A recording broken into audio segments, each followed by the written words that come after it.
यानी अगर आपको ये लगे कि आपके धर्म स्थल भी किसी चीज के ऊपर दबा के आपका धर्म स्थल दबा है तो आप कोर्ट नहीं जा सकते। और मुस्लिमों के लिए वक्फ बोर्ड एक्ट,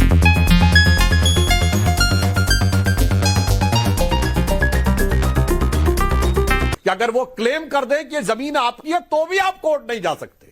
देखिए कितना सुंदर न्याय किया है सेकुलर सरकारों ने कि अगर आपको लगे कि आपका धर्म स्थल दूसरे का है तो आप कोर्ट नहीं जा सकते, उन्हीं का माना जाएगा। और वो कह दे कि जमीन आपकी है तो भी आप कोर्ट नहीं जा सकते, वो उन्हीं की मानी जाएगी। और आपके लिए तो सन 47 का बार लगाया गया। मगर वक्फ बोर्ड में अगर कह दे फला नवाब ने 300 साल पहले दिया था तो जमीन उनकी, फला बादशाह ने 400 साल पहले दिया था तो जमीन उनकी, 150 साल पहले दिया था तो जमीन इनकी।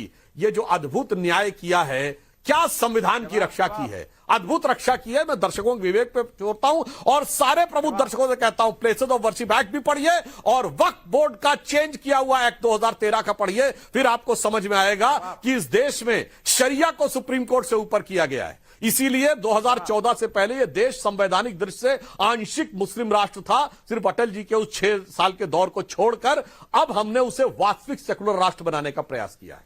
वारिस पठान, सुधांशु त्रिवेदी जी ने बहुत से सवाल उठाए हैं, जवाब दीजिए।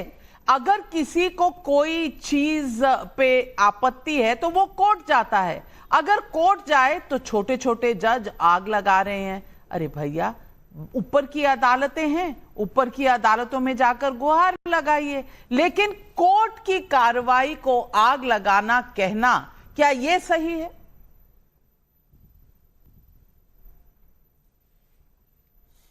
कि नविका जी, सुधांशु जी की मैंने बात सुना। सबसे पहले तो मैं सुधांशु जी से निवेदन करूंगा कि आप संविधान की तो बात करना ही छोड़ दीजिए।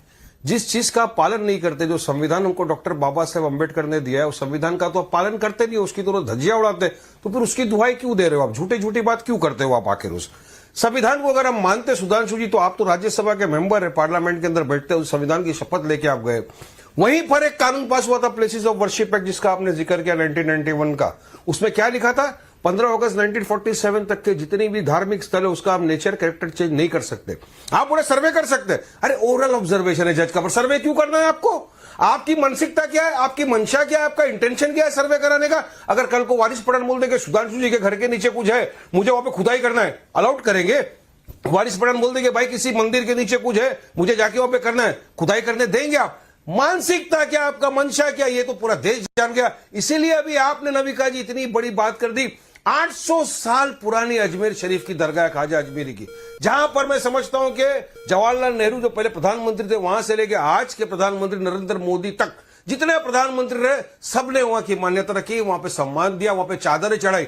मगर अब इनको लगता है कि वहां पे जाके नीचे खोदाई करना है इनको। तो किस दिशा में देश को लेके जाना चाहते हो? क्यों नफरत इतनी भरी है तुम्हारे दिलों में? क्यों बीजेपी और आरएसएस नफरत फैला के देश में हिंदू मुसलमान के बीच में एक आग लगाना चाहती है? मगर आपके खुद के सर संचालक, आपके बॉस वो मोहन भगवत बोल रहे हैं कि क्या जरूरत है मंदिरों में जाके, मस्जिदों में जाके आपको शिवलिंग ढूंढने की। उसकी बात भी आप नहीं सुनते। मगर मैं पूछना चाहूंगा, उन्हीं के इशारों पे तो सब हो रहा है। वारिस पठान, आप अफवाह फैला रहे हैं, आप अफवाह फैला रहे हैं। अजमेर में खोदने की, सर्वे करने की किसी ने इजाजत नहीं दी, अभी तो नोटिस हुआ है। आप क्यों अफवाह फैला रहे हैं? सर्वे की बात कर रहा हूं, सुनिए सुनिए सुनिए सुनिए। सर्वे क्यों करना चाहते हैं सर्वे ये लोग? चलिए बताइए मेरे को, क्या जरूरत है सर्वे करने की? क्या पूरे हिंदुस्तान की हर मस्जिद का सर्वे किया जाएगा? क्यों चाहते हैं लोग हर मस्जिद में जाकर ढूंढना मंदिर है या नहीं है? आपने अजमेर का नाम लिया तो अजमेर में सर्वे की कोई बात ही नहीं है। की बात करते, हमने हमारा वजू खाना खो दिया।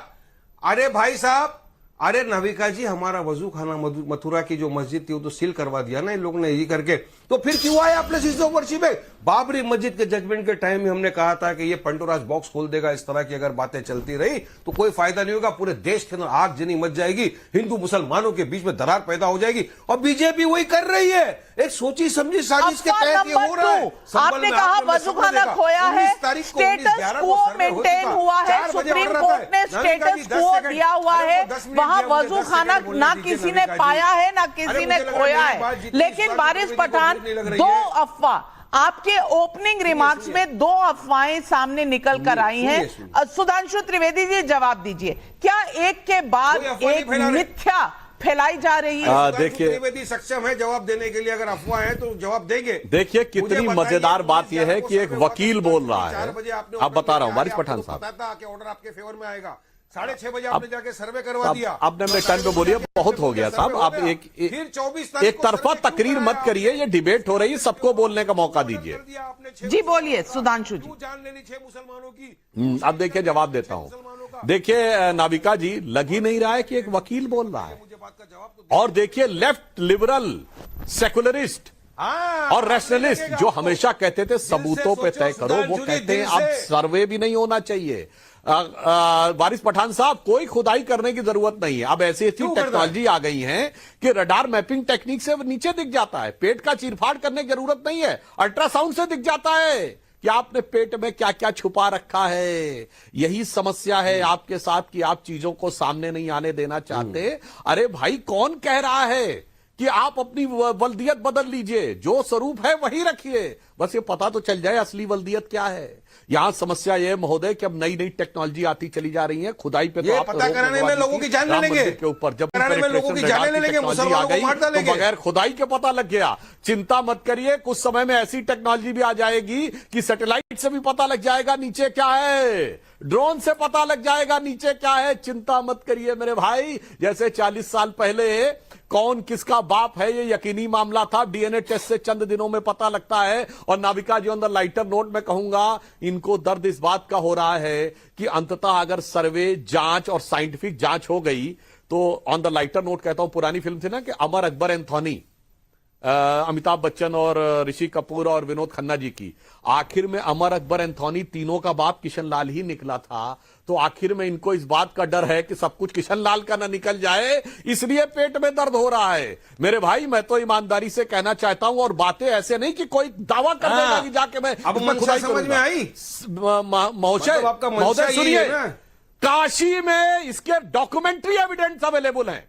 सुनिए, फतवाए आलमगीरी, अब मैं हेरा फेरी पिक्चर की बात करता हूं आपके सामने। औरंगजेब के जमाने के की बात की ना, एक पिक्चर आई थी हेरा फेरी। हेरा फेरी में क्या हुआ था, जो तेरा है वो मेरा है, जो मेरा है मेरा ही रहेगा का है। और उसके बाद उन गवर्नमेंट ऑर्डर्स का प्रूफ है, फिर बीच में डिस्टर्ब करने लगे। जैसे ही अनकंफर्टेबल फैक्ट आया, क्या करें, मजबूरी है, क्योंकि ये देश। अरे आपने अमर अकबर एंथोनी की बात की, मैं हेरा फेरी की बात कर रहा हूं, जो बीजेपी मास्टर है मुसलमीन हेरा फेरी करने में। मजलिस इत्तेहादुल मुसलमीन जो देश की सबसे सेकुलर पार्टी है, उसका प्रवक्ता लॉयर होकर यह कहता है, ना किताब देखी जानी चाहिए, ना गवर्नमेंट ऑर्डर देखा जाना चाहिए, ना सबूत देखा जाना चाहिए, ना जांच होनी चाहिए, और उसके बाद जो है वो मान लिया जाना चाहिए। हम तो कह रहे हैं सिर्फ जांच हो जाने दो, काहे घबराते हो, मगर सुनिए, संविधान की बात कर रहा है, प्लेसेस ऑफ वर्शिप एक्ट की बात कर रहा है, जो मगर जो टेक्नोलॉजी आगे बढ़ती जा रही है, संविधान की शपथ लेकर बैठा हुआ चला जा रहा है। वो बोलता मैं नहीं मानूंगा प्लेसेस ऑफ वर्शिप एक्ट, वो बोलता मैं मेरी आस्था की बुनियाद पे काम करूंगा। शर्मनाक बात है। आपकी जो भी दलील है आप कोर्ट में रख सकते हैं वारिस पठान जी, पर आपने एक बात का जवाब नहीं दिया।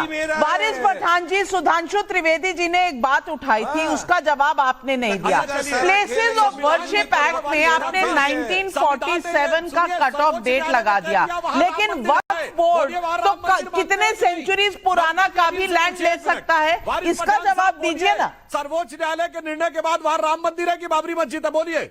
गलत गलत गलत, ऐसा किसी का भी लैंड कोई नहीं ले सकता। जो जमीन है उसका गैजेट होता है, गैजेट के बाद वो जमीन को वक्फ डिक्लेयर किया जाता है, पेपर में एडवर्टाइजमेंट होता है, उसके बाद वो वक्फ होती है। यही तो आप लोग झूठा भरम फहरा फहरा के रोज रात को 8 बजे पब्लिक को गुमराह कर रहे हो। और हमारी वक्फ की जो जमीन है, हमारे मदरसे, मस्जिदें, हमारे ऑर्फनेज,